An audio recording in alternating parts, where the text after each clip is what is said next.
Olá, numa produção da TV Unifev, afiliada à TV Brasil, está no ar mais um programa Coletiva.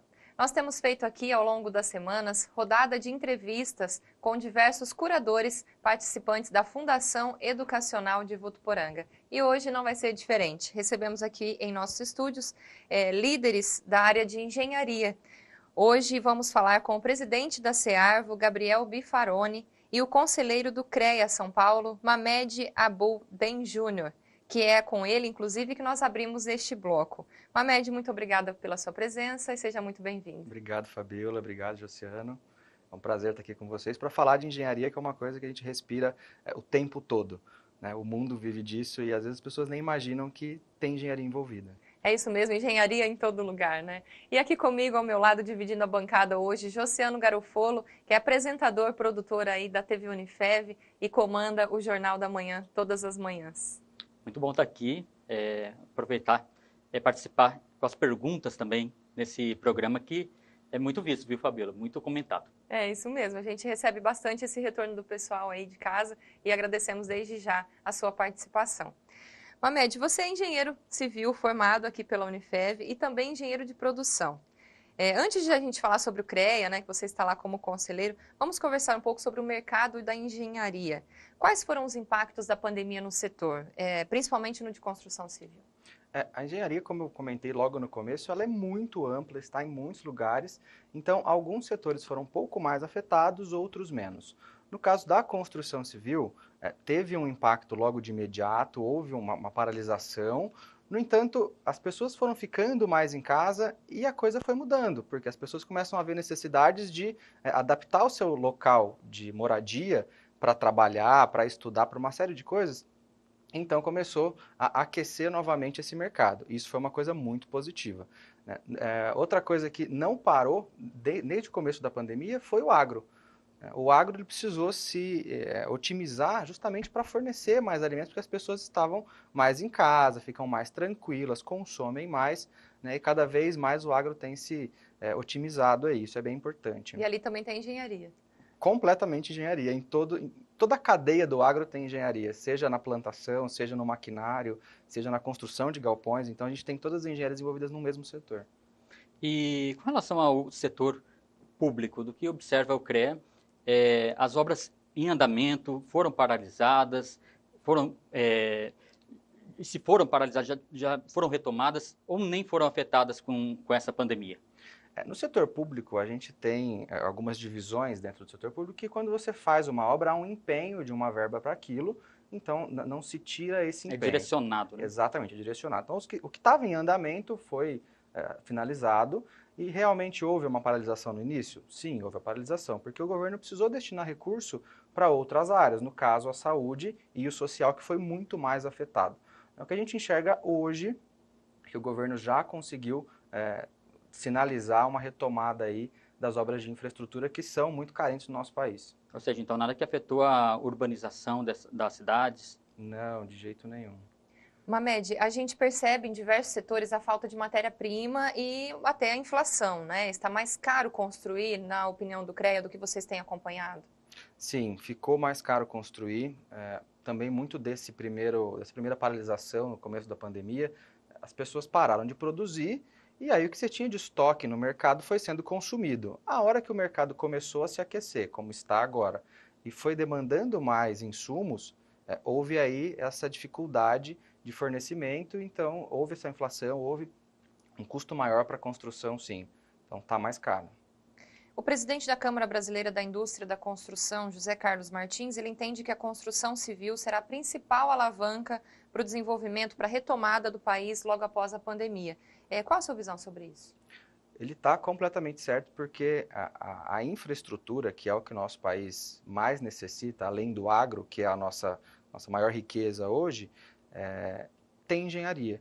Então, quanto mais profissional de engenharia a gente tiver no mercado, e quando eu digo mais profissional, vão falar, Mamed, mas existem muitos engenheiros trabalhando como Uber, a gente escuta isso muito pelo Estado.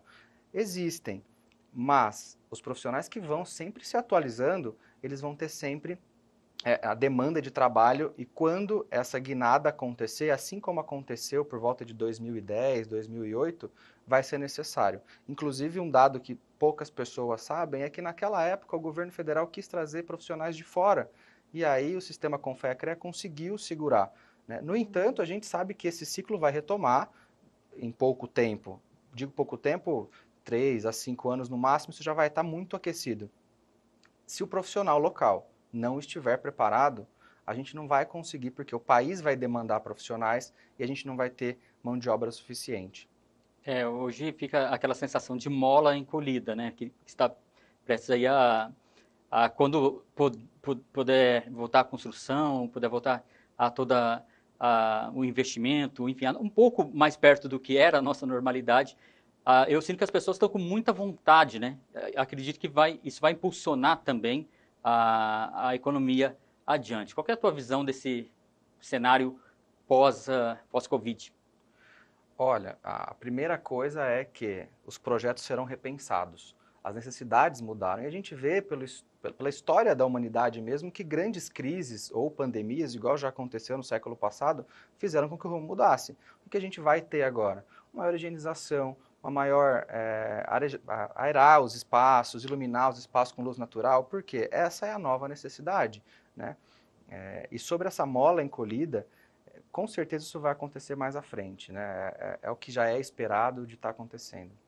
E dentro dessas novas soluções, né, de construção, a gente percebeu esse ano, né, Mamed, novas formas de fazer de maneira rápida e sustentável, principalmente na construção de hospitais. Nós vimos hospitais aí serem erguidos do dia para a noite, praticamente, né?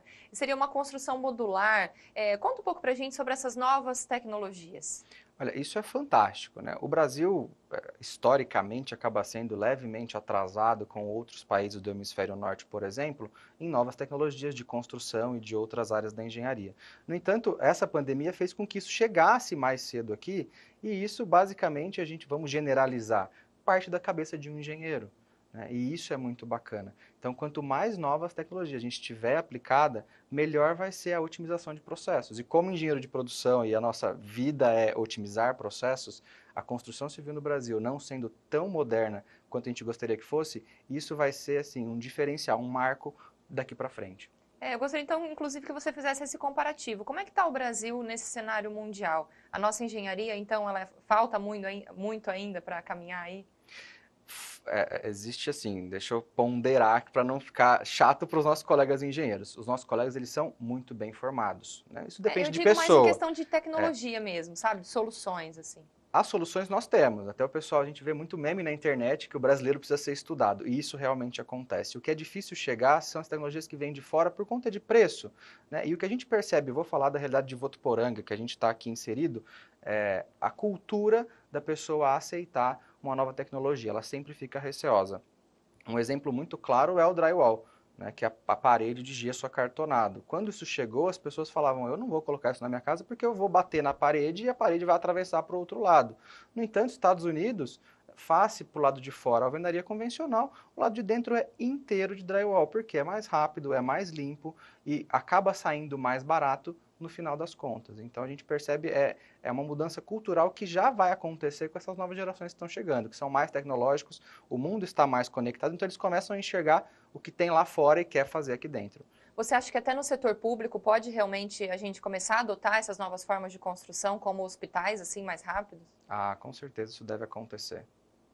E, como você disse, a nova geração, né, que vem já pensando numa casa não apenas com o básico para você sobreviver ali, mas para que seja totalmente pensada de acordo com as pessoas com o modo de vida, a personalidade das pessoas que irão ali residir. Isso já é pensado também, ainda voltando um pouquinho essa questão até da tecnologia na engenharia? Ah, sim, a gente tem muitos engenheiros, muitos colegas aí que passam o dia trabalhando exatamente nisso daí, né? O que a gente entende hoje como uma construção ideal, vamos falar de habitação, tudo varia. Eu posso ter uma casa com um escritório, e a minha casa, por exemplo, tem escritório, eu uso há bastante tempo, e as novas agora, que até então não tinha, agora vai ser uma necessidade. Então, cada pessoa tem uma característica, exatamente, tem uma característica que precisa que isso seja aplicado no seu local de moradia, né? Então, isso deve acontecer aí com mais intensidade. Você comentou sobre essa questão do mercado de trabalho para engenharia no estado, né? Hoje o CREA ele conta com 350 engenheiros registrados. É um número grande, mas eu gostaria da sua visão então. Realmente ainda é um mercado promissor? É possível ainda se formar em engenharia e conseguir uma boa colocação? É possível, são 350 mil profissionais e atuando ou não no mercado, né? Então existe essa diferença. Esse número é um número global dentro do estado de São Paulo. Se é promissor, porque a engenharia ela realmente ela pode ser enquadrada em qualquer lugar. A gente percebe hoje que executivos de grandes bancos, a grande maioria são engenheiros. E por que isso acontece? A engenharia tem uma formação tão ampla, tão lógica, que envolve muito cálculo, muita física, muito raciocínio, que desenvolve exatamente o raciocínio. Então, essa pessoa ela não precisa ser exatamente engenheiro e atuar numa obra. Ela pode atuar em qualquer lugar. Então, sobre ser promissor, é promissor. Depende realmente de quem está fazendo, do que está visando fazer. E o sol nasce para todo mundo e realmente está funcionando. E sobre o CREA, para o pessoal que está acompanhando o programa Coletiva, o que faz o Conselho Regional de Engenharia e Agronomia? Como é que vocês se organizam? Muito boa pergunta. E é bem importante a gente frisar isso, que o CREA ele serve para fiscalizar o exercício da profissão e defender a sociedade. Defender do quê? Dos profissionais que vão atuar na ilegalidade. Então, você tem uma pessoa que não tem formação e ela está lá fazendo uma casa, por exemplo. Isso você traz riscos para a sociedade, porque isso pode não estar de acordo com normas. O profissional estuda 5 anos, às vezes 6, às vezes mais, quando ele é pós-graduado, justamente para poder trazer tudo que há de melhor, tudo que há de seguro para a sociedade. Então, o CREA atua nessa fiscalização. E uma coisa que é legal ressaltar é, por que o CREA deixou fazer tal coisa? O CREA ele vai chegar lá e vai ver, existe um profissional registrado no conselho trabalhando? Existe. Existe a RT, que é a anotação de responsabilidade técnica, que é um documento, que é um contrato entre as partes, que aquele serviço sendo executado? Existe. Então a fiscalização do CREA para por aí. Por quê? Você tem a boa fé que isso está acontecendo. Né? Quando acontece algum erro numa obra dessa, por exemplo, o CREA vai apurar e vai pegar esse profissional e aí vai enquadrar ele, se for culpa dele realmente, na Câmara de Ética. Enfim, tem uma série de... E quais são as punições assim, se tiver uma má conduta, má atuação e for comprovada na fiscalização? Olha, existe uma série de condutas que podem ser enquadradas, né? É muito difícil isso acontecer, mas tem uma censura privada, existe uma censura pública e depois pode chegar até a cassação do registro. Né? Por exemplo, o caso da caixa d'água que desabou recentemente numa demolição, os registros dos profissionais que estavam envolvidos estão suspensos até que seja feita a apuração. Né? Depois da apuração, caso seja evidenciado que foi uma negligência, ele pode inclusive perder o registro. E como vocês fazem essas fiscalizações? Existe um plano ou é apenas por denúncia?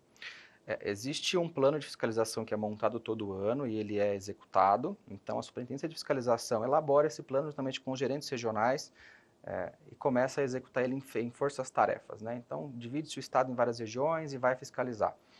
Uma coisa também que nos contribui muito são as denúncias. E denúncia eu costumo dizer que é um nome muito feio. Às vezes você fala assim, Fabíola, faz uma denúncia. Você veio falar para mim de um muro, por exemplo, que está rachado perto da sua casa. Você fala, não, eu não vou denunciar, porque não sei o que pode acontecer. Eu até brinco que pode trocar o nome e colocar um nome mais leve.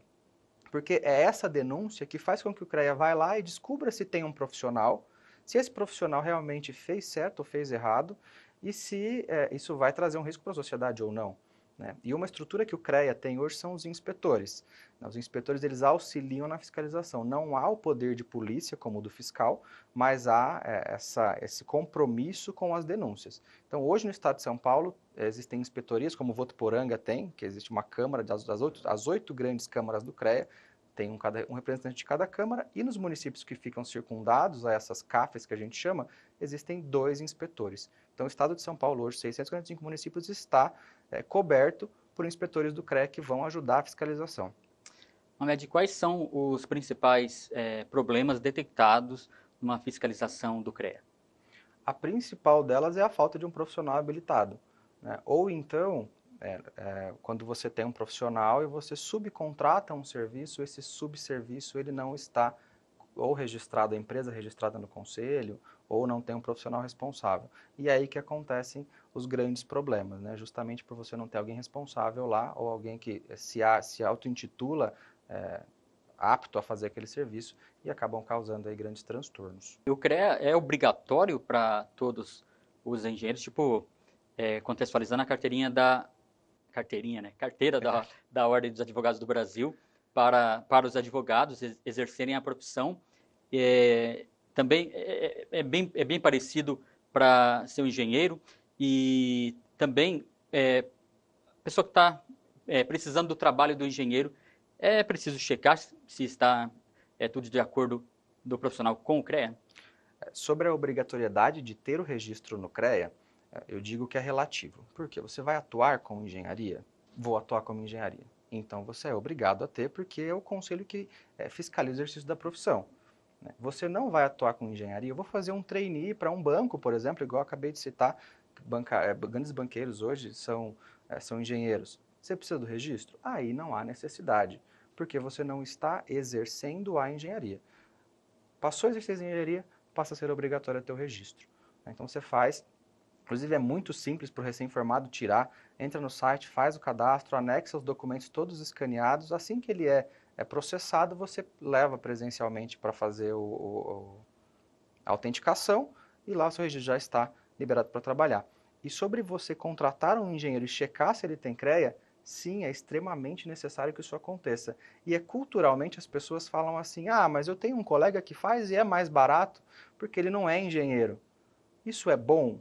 Não, não é bom. E não é bom em vários sentidos. Não é bom para a pessoa que contratou porque ela não tem a segurança, e não é bom para uma classe profissional toda que estudou a vida inteira para fazer um bom trabalho e proteger a sociedade, que acaba sendo desvalorizada. Para a pessoa comum, se ela quiser pesquisar sobre o CREA do engenheiro, ela tem algum espaço que ela consegue fazer isso? Sim, isso é muito simples. No site do CREA, cresp.org.br, existe lá um campo de consulta pública, e aí você pode colocar o nome, ou o CPF, ou o número do registro dele e saber se ele está ativo ou não no conselho. Ainda assim, quando você tem uma RT e você quer consultar se ela realmente existe, também você pode consultar pelo número da mesma forma, e aí o CREA consegue te dar essa informação e você ter mais segurança aí na contratação ou verificação de um serviço. Mamed, na edição 2019 do Fórum Conjunto CREA e entidades de classe, foi anunciado aí um resultado histórico de 1.007.000 ARTs ao longo do ano passado, né, por empresas e profissionais registrados. Qual leitura podemos fazer desse resultado aí histórico? Bem bacana ter citado esse dado. A parte mais importante desse dado é que foram 1.007.000 profissionais trabalhando. Quando você tem uma RT recolhida, você tem uma atividade técnica sendo desenvolvida e estando regular. Então, quanto mais RTs existirem no mercado, são mais profissionais trabalhando. Então, a gente acaba ouvindo, às vezes, da questão arrecadatória, você tem que pagar RT, e eu paguei RT, quanto mais RT, mais o CREA está arrecadando, mas a pessoa não consegue perceber que existem profissionais na rua e estão trabalhando. Uhum. E o profissional também, a gente percebe que faz questão, inclusive, de apresentar já esse registro no CREA, né, no seu anúncio, enfim, no seu escritório. E falando agora um pouco sobre você, que por 3 anos foi presidente da CEARVO e agora é conselheiro do CREA. Conta pra gente, você que vivencia por dentro essas duas instituições, a importância delas. Eu sou até suspeito em dizer isso, assim, eu tenho um amor pela CEARVO absurdo, até o Gabriel que vai participar do programa hoje, a gente entrou no mesmo dia na CEARVO, a gente cresceu junto lá dentro, e foi assim, amor à primeira vista com a instituição. Esse associativismo, a gente vê que é necessário, porque o profissional, às vezes, ele fica sem o respaldo de atualização por uma série de fatores, talvez até financeiro, e a CEARVO está ali justamente para isso, para valorizar a atuação desse profissional localmente. Diferente do CREA, que fiscaliza. O CREA valoriza? Valoriza sim. Por exemplo, com as RTs, quando você tem profissional trabalhando, tem RT, então você está incentivando o exercício da profissão. E o CREA também firma convênios com as associações para poder mandar recursos para atualizar esse profissional. E é aí que é muito bacana. Então, assim, não tenho muito o que dizer da CEARVO, porque minhas redes sociais, por exemplo, se alguém entrar lá, vai ver que tem o tempo todo falando sobre engenharia, sobre o CREA, sobre a CEARVO. é uma coisa que transcende, pelo menos para mim. E falando dessa questão do exercício da profissão, né, Mamed, quais são as competências profissionais que você diria que seriam necessárias aí para um bom engenheiro? Olha, a primeira coisa é ele ter flexibilidade. Eu acho que já foi o tempo do engenheiro que fica travado na prancheta, né? Existia uma divisão do cara que ficava fazendo projeto e o cara que ficava na rua trabalhando, né? Hoje esse profissional tem que ser multifuncional. A gente tem que liderar a equipe, a gente tem que fazer o projeto, a gente tem que pensar em inovação. Então, ser flexível é a principal competência que um profissional deve ter. Mamed, o dia a dia de vocês foi alterado agora durante a pandemia? No começo da pandemia, toda a estrutura administrativa do CREA acabou indo para home office, ficaram só os essenciais, mas a fiscalização não pode parar, né, porque o mundo lá fora continuou trabalhando com uma intensidade menor, mas continuou trabalhando, então a fiscalização nunca parou. A fiscalização é a atividade fim do CREA, é por isso que o CREA existe. Né. Então, foi só administrativamente e agora a gente está retomando normalmente as atividades presenciais, assim como os protocolos do governo do estado, a gente já está entrando no eixo novamente. E a abrangência da fiscalização? Você comentasse um pouquinho também sobre até onde que que vai esse trabalho de fiscalização do CREA. Olha, a abrangência, hoje a gente tem o CONFEA, que é o Conselho Federal, e tem 27 CREAs, né, 26 mais o DF. Então, dentro do CREA São Paulo, a abrangência é o território estadual inteiro. Né? Então, 645 municípios, eles estão cobertos pelo CREA São Paulo, pelos inspetores que auxiliam na fiscalização.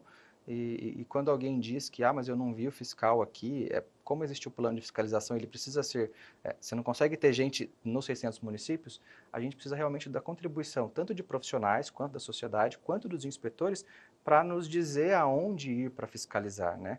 Então, quando a gente passa com essa fiscalização e a gente não pegou uma situação, a gente conta com isso daí para poder ir lá e resolver o problema e atuar realmente. Falando em qualificação profissional, o CREA ele tem uma atuação aí, como você comentou, no estado todo. Vocês também têm essas parcerias com instituições de ensino, por exemplo? Temos sim. Inclusive a Unifev tem uma cadeira no conselho, então o plenário do CREA tem um representante da Unifev e isso é bacana porque a gente consegue defender isso lá dentro, tanto para o ensino da engenharia com outras universidades, isso reflete aqui em Votuporanga, na nossa universidade. E sobre outras parcerias, hoje, por exemplo, existe em andamento com a Unesp, junto com a Univesp, a Universidade Virtual do Estado de São Paulo, para uma pós-graduação, né, que é uma coisa única que aconteceu no país e foi uma parceria do CREA São Paulo com uma universidade.